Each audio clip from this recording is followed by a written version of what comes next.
Hello friends, welcome back to our channel. అందరికీ నమస్కారం అండి. ఈరోజు కదా అమ్మమ్మ గారి ఇల్లు. రేపటి నుంచేనా నా కాలేజీకి సెలవులు అంటూ ఉత్సాహంగా రేపు నేను అమ్మమ్మ గారి ఊరు వెళ్ళిపోతాను అంటూ కొడుకు చెప్తున్న మాటలకి నవ్వుతూ ఉండిపోయింది తల్లి సంజ. సెలవులకి ఒక్కరోజు కూడా ఇక్కడ ఉండవు, అమ్మమ్మ గారి ఊరు వెళ్ళిపోతాను అంటావు, అక్కడ ఏముందిరా, నాకంటే నీకు అమ్మమ్మ ఎక్కువ అని అడిగింది కొడుకును సంజ. అవును, అమ్మమ్మ కావాల్సినవన్నీ చేసి పెడుతుంది. ఆ రుచి చాలా అద్భుతంగా ఉంటుంది. ప్రేమగా మాట్లాడుతుంది, ఆప్యాయంగా దగ్గరికి తీసుకుంటుంది. ఆ ఇల్లు చూస్తే స్వర్గంలా ఉంటుంది అంటూ అమ్మమ్మ గురించి తాతయ్య గురించి కబుర్లు చెప్తూ ఆ రాత్రి నిద్రలోకి జారిపోయాడు కిరణ్. మన్నాడు ఉదయమే ఫస్ట్ బస్కి కిరణ్ని రావులపాలెం దగ్గర ఉన్న వాడపల్లిలో ఉన్న అత్తగారింటికి పంపించాడు కిరణ్ తండ్రి రామారావు. సంజ తండ్రి పరందామయ్య ఇంత వయసు వచ్చినా ఊర్లోనే ఉంటూ వ్యవసాయాన్ని కవులకిచ్చి కాలక్షేపం చేస్తూ ఉంటాడు. పరందామయ్యకి 4 ఆడపిల్లలే. అందరికీ పెళ్ళిళ్ళు అయిపోయాయి. 3 ఆడపిల్లలు హైదరాబాద్లో ఉంటే ఆఖరి కూతురు సంజ మట్టుకు తునిలో ఉంటుంది. సంజ భర్త రామారావు అక్కడ హంసవరం హై స్కూల్లో హెడ్ మాస్టర్గా పనిచేస్తూ ఉంటాడు. ఆ దంపతులకు కిరణ్ ఒక్కడే కొడుకు. ఇంటి ముందు ఆగిన ఆటోలోంచి దిగుతున్న కిరణ్ను చూసి ఒక్కసారిగా నవ్వుతూ ఎదురొచ్చింది అమ్మమ్మ సరస్వతి. యారా, పరీక్షలు బాగా రాసావా, అమ్మ నాన్న బాగున్నారా అంటూ ప్రశ్నించారు తాతయ్య అమ్మమ్మ. అందరూ బాగానే ఉన్నారు అని ఉత్సాహంగా చెప్పిన కిరణ్ ఆమె ముఖాన్ని చూశాడు. మునుపటిలా ఆలింగనం చేసుకోవడానికి ముందుకు రాని సరస్వతమ్మను చూసి కిరణ్లో నిరుత్సాహం కలిగింది. తాతయ్యలో కూడా ఇదివరకు ఉత్సాహం కనిపించలేదు. ఆ లంకంత కొంప చాలా నిశ్శబ్దంగా ఉన్నట్లు అనిపించింది. ఇదివరకైతే తాతయ్య వ్యవసాయం చేసే రోజుల్లో పాలేరులతో హడావిడిగా ఉండేది. తాతయ్య అమ్మమ్మ అడుగుతున్న ప్రశ్నలకు సమాధానం చెప్తున్న కిరణ్ మనసులో లేదు. అమ్మమ్మ నడవలేక నడుస్తున్నట్లుగా ఉంది. ఇప్పుడు ఈ పాటికి మడిచేరులో ఉండి వంటగదిలో వంట చేస్తూ కనపడేది అమ్మమ్మ. ఇప్పుడు ఎందుకో అలా కులాసాగా కుర్చీలో కూర్చుని ఉంది అనుకున్నాడు కిరణ్. ఎరా, అన్నం తినేస్తావా అని అడిగింది సరస్వతమ్మ తన మనవడిని. అందరం కలిసి తినేద్దాం, చాలా రోజులైంది. అరిటాకులు కోసుకురానా అని అడిగాడు కిరణ్. కిరణ్కి అరిటాకులో భోజనం చేయడం అంటే చాలా ఇష్టం. గూట్లో ఉన్న చాకు తీసుకుని దొడ్లోకి వెళ్ళి కిరణ్కి పెరటంతా ఖాళీగా కనబడింది. ఆ తోట అంతా క్షీణించిపోయింది. 1-2 అరటి మొక్కలు కనబడ్డాయి. ఎప్పుడూ పశువులతో ఉండే పాక నిర్మానుషంగా ఉంది. బూజులు వేలాడుతున్నాయి. ఎన్ని పశువులు ఉండేవి, ఎలా ఆడుకునేవాడిని చిన్నప్పుడు. వాడి తోట ఏమిటో పాపం, పరిస్థితులన్నీ మారిపోతున్నాయి అనుకుని బాధపడ్డాడు కిరణ్. అలా అరిటాకు కోసుకుని కడిగి తీసుకుని వచ్చేటప్పుడు వంటింట్లో టేబుల్ మీద క్యారేజీ విప్పుతూ కనబడింది అమ్మమ్మ. ఎప్పుడూ గచ్చువసర మీద కూర్చుని అందరూ కబుర్లు చెప్పుకుంటూ అన్నం తినే రోజులు గుర్తొచ్చి చాలా బాధపడ్డాడు కిరణ్. కాళ్ళు నొప్పులురా నాకు తాతయ్యకి, కింద కూర్చోలేకపోతున్నాము అంటూ అరిటాకులో ఆ క్యారేజీ నుంచి తీసిన పదార్థాలు వడ్డించడం మొదలుపెట్టింది అమ్మమ్మ. ఒకప్పుడు పిల్లలు వస్తే అరిటాకు నిండా పదార్థాలే. ఇప్పుడు అరిటాకులో బోల్డ్ అంత ఖాళీ మిగిలింది. పప్పు, ఒక కూర, చారు, మజ్జిగ, అన్నం. ఏం తిన్నా పడట్లేదురా. పైగా ఆ గుప్పెడు బియ్యం కూడా స్టవ్ మీద పెట్టి దింపలేకపోతున్నాను. అందుకే మా ఊర్లో కూడా క్యారేజీ ఇచ్చేవాళ్ళు వచ్చారు. ఇదే బాగుంది హాయిగా. పిల్లలందరూ వచ్చినప్పుడు ఆ కట్టెల పొయ్యి మీద పెద్ద పెద్ద గిన్నెలు పెట్టుకుని రకరకాల పదార్థాలు వండిన అమ్మమ్మ కళ్ళ ముందు కనబడింది. కళ్ళు వెంట నీళ్లు వచ్చాయి కిరణ్కి. అందరూ భోజనం చేసిన తర్వాత ఆఖరిన ఒక్కతే కూర్చుని అన్నం తినే అమ్మమ్మ ఇప్పుడు తాతయ్యతో పాటు కూర్చుని భోజనం చేయడం ఏదో కొత్తగా అనిపించింది కిరణ్కి.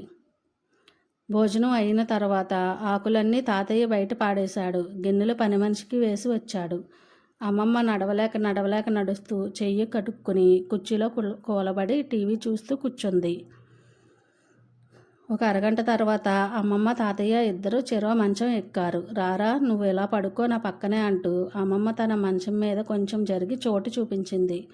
ఎప్పుడూ అమ్మమ్మ మెడల మీద చేతులు వేసుకుని పడుకోవడం అలవాటయ్యింది చిన్నప్పటి నుంచి. ఒక్కసారి ఒంటి మీద చెయ్యి వేసేటప్పటికి ఎముకలు చేతికి తగిలాయి. ఏమిటో అమ్మమ్మ పాడైపోయింది అనుకుని కిరణ్ గది పైకప్పు చూసేటప్పటికి బూజులు వేలాడుతూ కనపడ్డాయి. మీ తాతయ్య వ్యవసాయం చేసే రోజుల్లో ఇంటి నిండా పనివాళ్ళు ఉండేవాళ్ళరా, ఇప్పుడు ఎవరూ మాట వినిపించుకోవడం లేదు అంటూ సంజాయిషి ఇచ్చుకున్నట్లు మాట్లాడింది సరస్వతమ్మ. ఆ తర్వాత కిరణ్కి ప్రయాణ బడలిక వల్ల నిద్ర ముంచుకొచ్చింది. కిరణ్ నిద్ర నుంచి లేచేసరికి సాయంకాలం 4 గంటలయ్యింది. కిరణ్ని చూడగానే సరస్వతమ్మ ఇంతసేపు పడుకున్నావేంట్రా అంటూ పలకరించి ఫ్లాస్క్లో పాలు గ్లాసులో పోసి ఒక ప్లేట్లో బజారు సరుకులు పెట్టి చేతికిచ్చింది. ఎప్పుడూ అమ్మమ్మ జంతికలు, చెకోడీలు, కారపూస జేబులో పోసి ఆడుకోవడానికి పంపించడం అలవాటు కిరణ్కి. అవి తింటూ బయట స్నేహితులతో ఊరంతా బలాదూర్ తిరిగి రావడం ప్రతి వేసవికాలంలోని అనుభవం. ఆ ప్లేట్లో పెట్టిన బజారు సరుకు ఒకటి నోట్లో పెట్టుకునేటప్పటికి తినబుద్ధి కాలేదు కిరణ్కి. అమ్మమ్మ గారింట్లో ఎంత మార్పు వచ్చింది. ఎప్పుడూ బయట సరుకు తీసుకురావడానికి ఇష్టపడిన తాతయ్య బజారు సరుకు తీసుకురావడం ఆశ్చర్యంగా ఉంది. కాలం ఎంత మార్పు తీసుకొచ్చింది. గత సంవత్సరం వరకు కూడా మనవల మీద అభిమానంతో అమ్మమ్మ ఓపిక ఉన్నా లేకపోయినా స్వయంగానే స్వీట్లు, హాట్లు తయారు చేసేది అని మనసులో అనుకున్నాడు కిరణ్. కిరణ్ బట్టలు మార్చుకుని స్నేహితుల్ని కలిసి వస్తానని చెప్పి అలా బయటికి బయలుదేరాడు. ఊరంతా సందడిగా ఉంది. వెంకటేశ్వర స్వామి గుడి అంతా భక్తులతో నిండిపోయింది. రకరకాల షాపులు, హోటల్స్, బట్టల షాపులతో ఊరంతా నిండిపోయింది.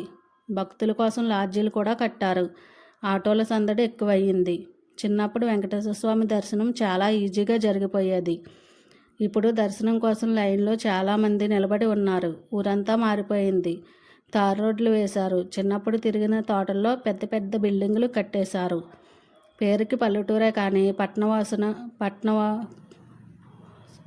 పట్నవాసపు ఛాయలు ఎక్కువగా కనబడ్డాయి.